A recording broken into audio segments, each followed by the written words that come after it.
Hello everyone and welcome back to Cause Streams TV. I hope you guys are excited because I'm excited. We have started 11.1 and we are into the new season. And has season 2 saved the Mythic Plus scene? Has it given us what we've been asking for? Has it resolved some of the tanking issues that we've suffered? Have the healers been able to survive and keep us alive? Are the DPS still blasting? Let's sit down and talk about all of that today. Not only that, we've got some vaults to look at. I've got to show you 2 weeks worth of gold farming, which has been phenomenal. Oh my god, it was so good. But anyway, I'm excited to take a look at all the things that we've been doing in the last week. We're focusing mainly on the release of season 1, which is only the first week, so that's what we're gonna look at, but I'm gonna show you a few other things. So let's jump right into the video. And I first want to say how that my initial experience in just walking into Undermine was fantastic. As you saw in that video there, I just RP walked down, enjoyed the view, and I was like, wow. And the more I've explored the city, I think it's so awesome. Blizzard did a phenomenal job of making that area look and feel like a real city. Like, you can go in the buildings, you can go on top of the buildings, you can go underground. Like, Undermine is just such a well-crafted area, and it's goblin themed, and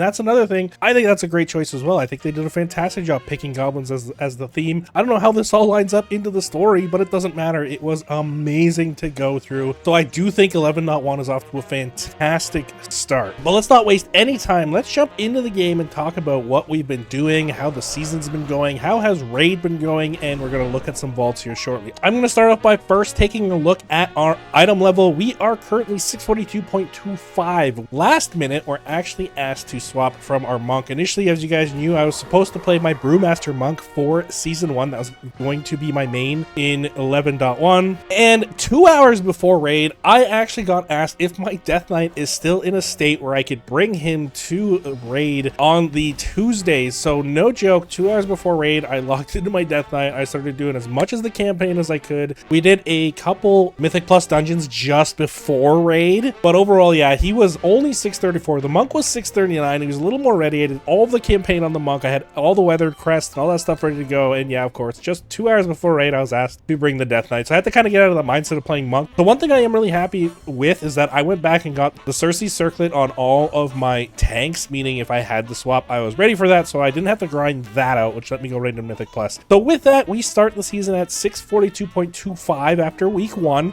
I did get some upgrades though, so not only do I have the gear that I have, I built another gear set called No Tier, and this is the set I have that has just all the different pieces I've acquired. I'm 634.69 here. Here's where I have Hero Track Shoulders, a Hero Track Chest, Hero Track Hands. So I have a few items that I can kind of swap around once we can catalyze, or depending on what gear piece I get to make my 2-piece, I can then catalyze and make my 4-piece. So that is the plan on the Death Knight going into the week. We did also get a belt, which is indestructible. Great upgrade there. We got a back piece as well, and there is a trinket that is not equipped right now, and a trinket which actually brings us up to 645.5. Very happy with the Death Knight's performance. And now let's swap over and take a look at how season 1 treated us in the Mythic Plus scene. And I'm very happy to say it was a good week. We did tons of keys with the guild. We actually ended up doing 36 total keys. 23 of them were on the Death Knight. I think 11 were on the Demon Hunter and 2 were on the Prop Paladin. And it was actually a really successful week. Overall, we finished week 1 at 2212 IO, meaning we've hit 2K. We've timed a 10. It was the Mechagon workshop that we were able to time. That's the only 10 we timed. We did try an 11 Cinder Brew and an 11 Motherload, which neither were timed, but they were finished. And then we also have a 10 Floodgate, which was finished. So we do have 2 Mythic Vault slots on the DK, plus a third. I think it was a Mythic 8 that I had, and then we'll have all 3 Heroics because we managed to get up to Mugsy killed. We have a 1.4% pull on Heroic Mugsy. That should die this week. We're probably getting AOTC, so I'm really happy with how I did. Obviously, there's a lot of keys we can push up this week, and that's going to be the plan. We want to get our IO up maybe to 2,500. We'll see how the week progresses and if that's kind of doable. The Death Knight has felt very good so far in season 2. That's the thing. In season 1, the one struggle I had with the Death Knight is you would kind of walk in and you would be melee to death almost instantly. So at a lower item, I was a little worried going into these packs, but I was able to kind of just walk into big packs, do big pulls, pull everything together, Death Strike, survive, pop IBF, and like before I would die through my Icebound Fortitude. This time I could survive it. So it was really nice. It felt so much better this season going in. All the dungeons I've tried so far have been doable. Like, I've heard terrible things about Floodgate. The group I was with actually did very well. We were only about 3 minutes over on the 10. The most challenging key I would say right now is a Cinderbrew meteorite.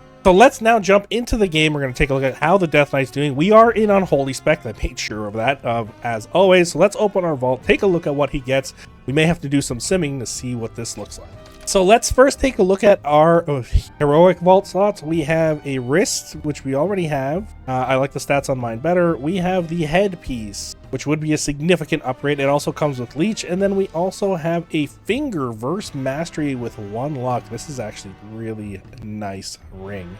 However, it is not the ring we want. Taking a look at our mythic vault slots, we have mythic track wrists, which are a nice upgrade over what we have, but we do have hero track, so not the biggest upgrade. We have a mythic track chest piece. That is awesome to see. That is definitely something we may hang on to so we can catalyze it.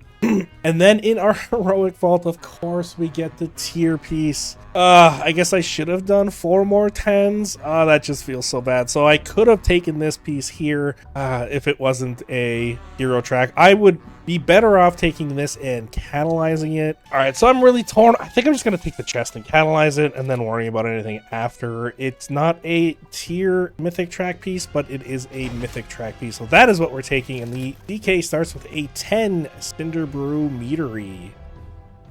So just quickly on the DK, what obviously the plan is going to be to push more, as this is my main for season 2. We're going into raid. We're most likely going to get AOTC, and then that means I'm going to do at least 4 10s again, and I will aim for 8 10s this week so I can get maybe, you know, another tier piece in that 3rd slot, but we'll see. So that is the plan on the DK. Target IO, let's say anywhere between 24 to 2500. I think that is more than reasonable to get. I have some really low key, so that's what the DK is going to be doing in week 2. All right, then next up, we're going to quickly look at the Vengeance Demon Hunter. The Demon Hunter started at 615 going into week 1. I've done all 3 vault slots on Mythic Plus, so there should be a decent vault there. Some of the upgrades that we got are... We did get some upgrades. I believe we got the Champion Track legs, and I think one other piece somewhere. The Champion Track back piece as well. So the DH really does need some gear going in at 622s, 895 IO, nothing special there. But we did do some keys. Let's see what his vault gives him. All right, out of vault, we did do LFR, so just to see if we can maybe add another tier piece in there. No luck there. We do have Hero Track Legs Crit Mastery, although we already have Champion Track. It's still a major upgrade. We have the Trinket, which I've also seen. This is the same one my Death Knight has, and then we also have Feet, which are a major upgrade. Still Hero Track, so this is actually really good. So the biggest item level increase will come from these Feet, so I am going to take that on the DH just to get some more stats out of him. Because we already have Champion Track Legs, I don't see the biggest benefit of upgrading these right now. We're going to replace them again later anyway, so let's take the biggest item level upgrade we can right now on the DH and see where that puts us. That puts us up to 624.88 to start week 2. And our last character I'm excited to actually jump in and check out is our Paladin. We just did A2. Didn't really have time to push on him, but I do want to get him some gear as the season kind of progresses. And we start with a great upgrade, a weapon at 649 and its hero tracks. That is actually a really nice upgrade. So most likely we'll see the Paladin a little more. It'll either be Paladin or DH that are meta, so you'll see those two kind of being played throughout the season. And the plan for the Demon Hunter and Paladin, just to kind of play them. I'm not gonna focus too heavily on making sure they're fully geared right off the hop, because that is a big commitment that I just don't have the time for right now, but I do plan on continuously getting them some gear through the season, making sure they're getting vaults and seeing those upgrades consistently. So you will see them played on stream, and the DH was doing 7 keys at 615 item level, so that's really impressive to be that low and doing a 7 key already.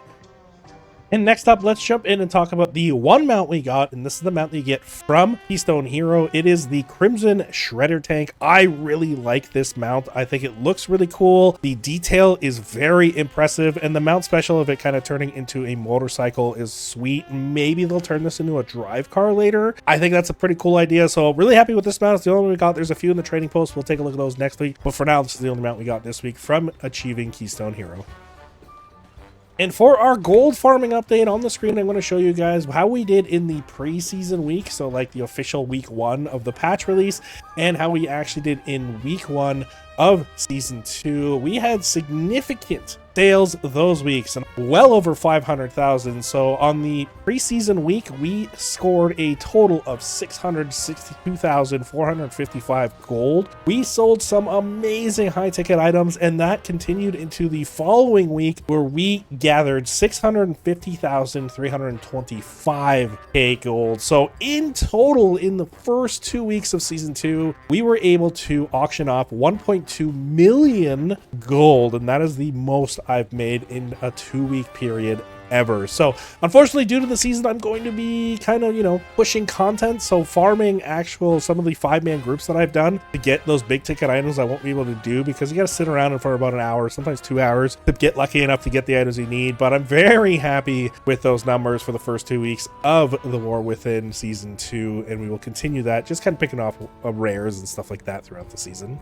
Quick update on Rain. Our guild managed to down the 1-arm bandit and get a 1.4% pull on Mugsy. So we are 6 of 8 heroic. We basically one-shot all of normal. I've been posting videos now as the week has been progressing. So I posted 1-arm bandit early because I think it's a really cool boss to have up there really quickly. I'm assuming that this week we should be able to push into AOTC without too many challenges. Mugsy was quite the boss, very fun, but it does take some time to understand what is going on with the mechanics, which ones hurt, what do you have to do, especially in phase 2. We made some kerfluffles there, but we ended up actually getting him down to 1.4%. Mine blow up, and that's what caused the raid to wipe. So we didn't get to kill. We were with a small group, so I'm looking forward to this week's raid. That is the plan. As you guys know, we stream Tuesdays, Thursdays, and Sundays. Tuesdays and Thursdays are mainly raid nights. I do try to get on a little earlier on Thursday to do some keys before raid, and then Sunday we stream from 12 until 5 or 6, depending on how stream is going. Last week we actually did a 10-hour stream on Sunday. That was one of the longest streams I have ever done, but it was a very good and productive stream. So hop on there. I stream both to Twitch and YouTube. If you want to check me out, that'd be awesome. But now let's talk about what I mentioned at the start of the video. Did Season 2 save Mythic Plus? In my opinion, so far from what I've experienced as a tank player, I was really frustrated going into Season 1. The tank busters in every pack, multiple tank busters sometimes, bosses hitting for absorbent amounts, DPS falling over, healers struggling, melees that would kill you as a tank, and just overall the dungeon pool was not one of my favorites. Going into Season 2, I read a lot of the changes and I was following all of that. I set no expectation. I just wanted to do the keys. And yes, there are some outliers that really hurt, but overall, I do think Season 2 is off to a fantastic start. I think the changes Blizzard has implemented have made a significant impact. Now, there were some bosses. I was doing a 8 Theater of Pain where the Reaper's Sith on the very last boss will one-shot you 100-0 if you're not using a defensive as a Death Knight, and then also on Floodgate, the Thunder Punch, that will take you 100-0 if you're not using a defensive, and that was just on an 8. Now, mind you, I was only like 637 going into these keys, but that is kind of really ridiculous. So seeing Blizzard go in week 1 and do a 10% nerf across the board, every dungeon, every mob, every ad, every boss, I think that made a huge difference. It basically dropped the difficulty by 1 keystone level completely, which kind of made it possible to get into those 10s and not spend hours in them trying to do a no lever key. We ended up, we were 3 minutes over on our Floodgate. We timed a workshop, and then Cinderbrew and Motherload took a little longer just because they were a lot more challenging. Of course, it's expected. Some keys are going to hurt. Cinderbrew Meteor is a great example of if you pull too much in that dungeon, you will die. And all of those ads have a lot of mechanics, but there's certain tank busters that hurt so bad with all the melees that follow.